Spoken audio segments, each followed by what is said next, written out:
Stop thinking that you need to take massive and crazy action in order to manifest your specific person. Because manifestation, there is no action necessary by you assuming the state that's literally all that is asked of you. And I'm going to show you examples in this video that shows you how, again, you don't have to lift a finger. When you go into your imagination, you are creating physical changes, and that is happening. We just need to remain in this belief and not fall into this hypnosis of ourselves, thinking that we have to take massive or crazy action in order to get our specific person. And don't worry, today I have a very simple concept and idea that's going to explain this. And I want to go back to kind of like a quick little study that then is going to then cross over into manifestation and you manifesting your specific person. So they did a little like research study where they had three groups of people literally practice shooting basketball free throws. Now, I don't know if you practice anything, but you could use this idea and this term in this research for anything, okay? And it just shows the power of your imagination. So the first group practiced normal. Okay, so they grabbed the basketball, shot it. That's like your physical action. And they ended up improving 24% over the time that they were doing this like research. Then they had a group that did no practice. So they did not take action. They did no mental effort. They improved 0. Okay, their body remained in the same state. Then they had a group that went into their imagination and imagined shooting free throws. And they improved, drumroll please, a total of 23%. So basically identical to the people that were physically practicing. And so think about this. Think about all the work you've already done with your specific person, and not saying that we didn't need to do it, but if you imagined it, you would have achieved the same exact level of response. Because again, your imagination, your mind, and your subconscious cannot tell the difference between what is real and what is imagined. So when you imagine being with your specific person, when you imagine being together, when you put yourself into that state, it very honestly and directly has an impact on your reality right then and right there. And so this is exactly why we don't need to take action. So think about how hard it is to take action, how we're constantly thinking you have to run into your specific person, you have to text them, you have to call them, you have to post on Snapchat for them.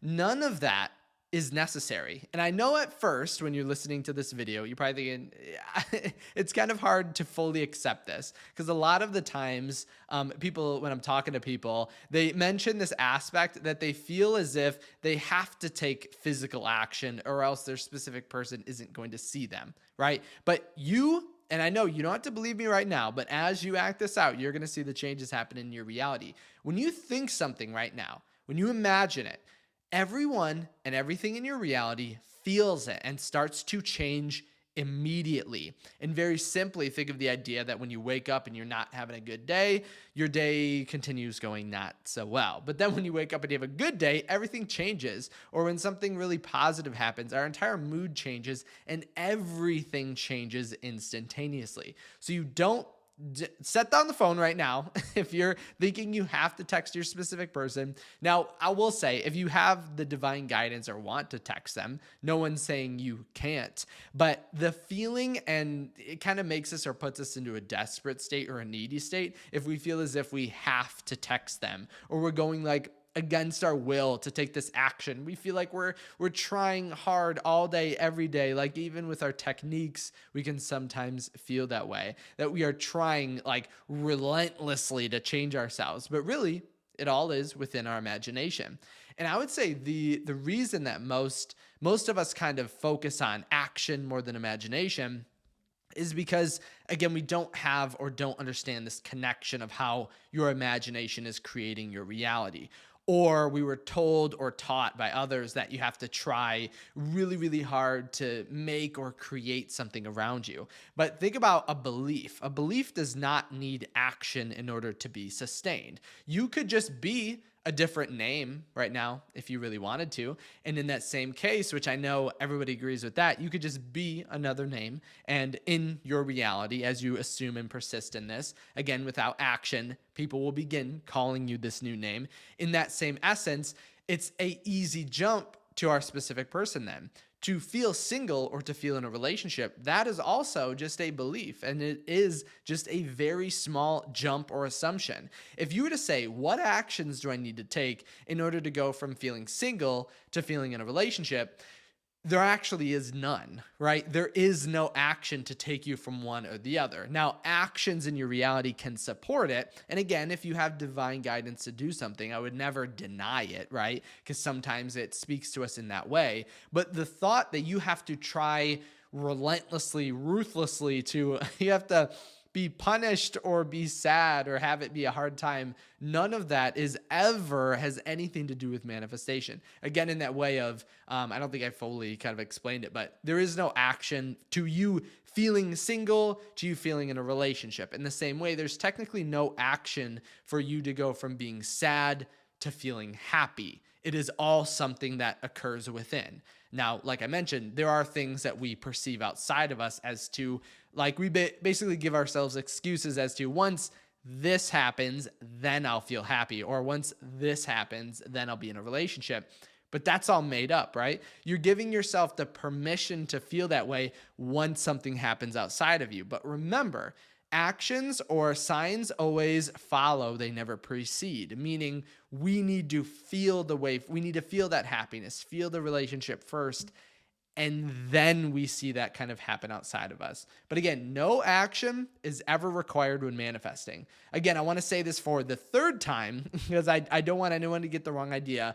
You can take action if you want, right? But if you ever get into a state of feeling like you're doing too much or it's too hard or you're striving really, like it's like really, really difficult to kind of stay in that and you're like exhausted, you're starting to feel down, negative, and sad, get away from that. Get away from that idea as quickly as possible because that's not how it has to be. Now, if you are feeling that way, that's okay.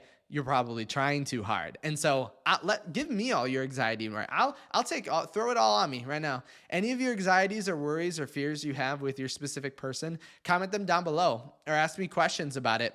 I'll answer them, right? You can throw them all over to me because I know for a fact that you do not have to take action in order to get what you want. So basically, we need to let go of this weird, unhealthy relationship that we have with action, or we have to let go of this attachment to action. Things have came into your reality all the time without you actually taking action. Imagine you going to a restaurant and they cook your food.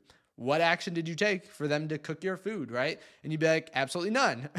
So it's like it's all based on our beliefs because we're assuming as if they're going to help us or cook our food for us, and we feel, oh, we're going to exchange some money for that. And then so that's the belief that actually creates it. But never forget, again, the study, and this has been done multiple times, multiple different scenarios. Basically, if you're a basketball player, you can just imagine it the whole time. And I have future videos talking about like other aspects of this, but there's no action needed. And I'll give you an example of this because usually it is our past that gives us this essence that we need to take action, like past events, past trauma, past circumstances, past anything, make us feel like that's something we have to overcome. That's actually like the whole reason that we ever get into a state of desiring to take action, desiring to make changes. But again, it can all happen within our head. But I'll give you an example from a coaching session. Here's a screenshot, and this is what they said. Hey, Kyle, it was from a phone call coaching session. Hey, Kyle, everything is going amazing. We had 2 dates so far. He's reaching out to me over text all of the time, said he was sorry for how he treated me in the past, never want to act the way he did again, and is glad we're back together. So think about that. Think of the past that probably created circumstances that made this individual feel, obviously before our coaching, that they had to take a lot of massive action or do a lot of things to change their reality, right? This is having a past. Again, I won't go too far into detail about it because obviously for privacy purposes, but everyone feels as if sometimes if it's an ex, we feel like we have a past with our specific person, and that's what feels like we need to take action, right? We need to overcome that. So even in this scenario, they were feeling the exact same worries that you're having right here and right now, same anxieties, same fears, basically the same circumstances, and they were able to overcome it all through a concept of our internal state rather than anything outside of us. And so if they could do this, then you can do it too, because literally this is your reality. The whole point of this video, and remember, is that you do not have to take action. Like, I know sometimes you'll feel that way. There might be a divine guidance. Don't kind of push it away. But if you feel like you don't want to take action and something people are forcing you to, you don't have to, right? When you get into a state of being pursued, everything comes to you, right? When you are the state of being someone who already has it, everything comes to you. And the more we get into that state, the easier it actually becomes. It's kind of like the idea that like the more money you make, the easier it is to make money. Like I was reading a book that was talking about that, and I'm like, yeah, I feel like if you're wealthy beyond your dreams, you're just gonna start open like a bar or something, or start opening a bunch of shops that are just gonna accumulate a bunch of more money. So it's almost like when you get into the state, everything just becomes easier. Like your thought of, so the person became into a wealthy state, so wealth just comes to them automatically. And the same thing's gonna happen when you go into a loved state. Everything with your specific person is going to come automatically. And actually, that's usually the thing that, I don't want to say stands in our way, but kind of stops us, is that we're trying to get out of a single state. But that is, again, we feel like we have to take action, but we don't have to. It's actually just to feel into the state in the same way that I mentioned. The state of being single is literally all up to you to switch to the state of relationship. It has nothing to do with anything outside of you. Because if you were to say, actually, though, it has to do with my specific person is texting me, calling me all the time, that's how I'd feel in a relationship. And I would have to ask you, so your specific person's always going to be there? You guys won't be at work, or maybe they might be on a vacation, or you might be on a vacation, you might be with friends. You won't always be together. And then so the other question would be, so they're going to text you all the time then, like permanently, constantly. And we would say, well, no, also.